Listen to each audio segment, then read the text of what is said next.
রহিম প্রাণতে করে ঘুরে বেড়াচ্ছে। তথাকথিত জুলাই আগস্টের আন্দোলনে দুই একটি সোশ্যাল মিডিয়ায় এসে রাজুতে আসুন, চলে আসুন এই বলে আপনাদের মাধ্যমে মিডিয়া ফোকাস করে সে এখন হাজার কোটি টাকার মালিক বনে গেছে। প্রাইম এশিয়া বিশ্ববিদ্যালয়ের শিক্ষার্থী জাহিদুল ইসলামকে হত্যার প্রতিবাদ এবং অপরাধীদের গ্রেপ্তার করে শাস্তির আওতায় আনার দাবিতে মানববন্ধন করে বাংলাদেশ জাতীয়তাবাদী ছাত্রদল। ২১ তারিখ দুপুরে রাজু ভাস্কর্যের সামনে এই মানববন্ধন হয়। মানববন্ধনে ঢাবি ছাত্রদল সভাপতি গণেশচন্দ্র রায় সাহস জুলাই আন্দোলনকে তথাকথিত আন্দোলন বলার পরিপ্রেক্ষিতে জাতীয় নাগরিক পার্টির দক্ষিণাঞ্চলীয় সমন্বয়ক হাসনাত আবদুল্লাহ সামাজিক মাধ্যম ফেসবুকে একটি স্ট্যাটাস দেন। তিনি ফেসবুকে লেখেন, বেহাত বিপ্লবের মূল্য অনেক চড়া, জীবন দিয়ে সে মূল্য যেন বাংলাদেশকে না দিতে হয়, সেই ব্যবস্থা করা জরুরি। ঢাবি ছাত্রদল সভাপতি তথাকথিত শব্দটি উল্লেখ করায় নিন্দা জানায় ছাত্র শিবিরও। ২১ তারিখ এক বিবৃতিতে এই নিন্দা জানানো হয়। জুলাই আন্দোলনের আগে নিজের দেওয়া বক্তব্যে তথাকথিত শব্দটি ব্যবহার করায় দুঃখ প্রকাশ করেছেন গণেশচন্দ্র রায় সাহস নিজেই।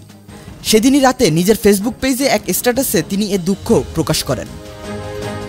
বক্তব্যের একটি পর্যায়ে তথাকথিত শব্দটি অনেকটা অসাবধানতাবশত জুলাই আগস্টের আন্দোলন কথাটির আগে আমি উচ্চারণ করেছি।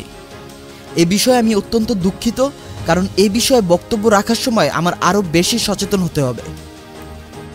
আমার অনাকাঙ্ক্ষিত এই কথাটি সেই আবেগের জায়গায় যদি আঘাত দিয়ে থাকে, আমি সকলের কাছে আন্তরিকভাবে দুঃখ প্রকাশ করছি।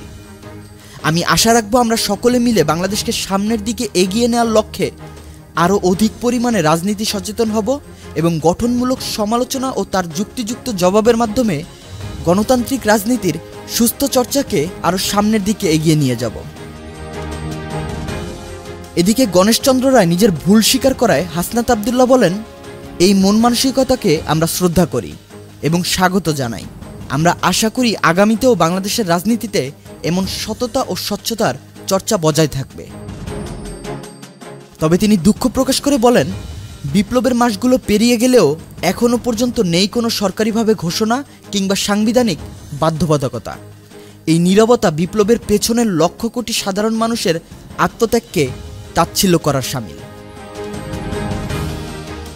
আন্তর্জাতিক উদাহরণ তুলে ধরে হাসনাত আবদুল্লাহ জানান, তিউনিশিয়ার জেসমিন বিপ্লব, বলিভিয়ার ডেমোক্রেটিক ও কালচারাল বিপ্লব এবং নেপালের গণ আন্দোলনের পর সেই সব দেশের সংবিধানে বিপ্লবের কথা সরাসরি স্বীকৃতি দিয়ে লেখা হয়েছে।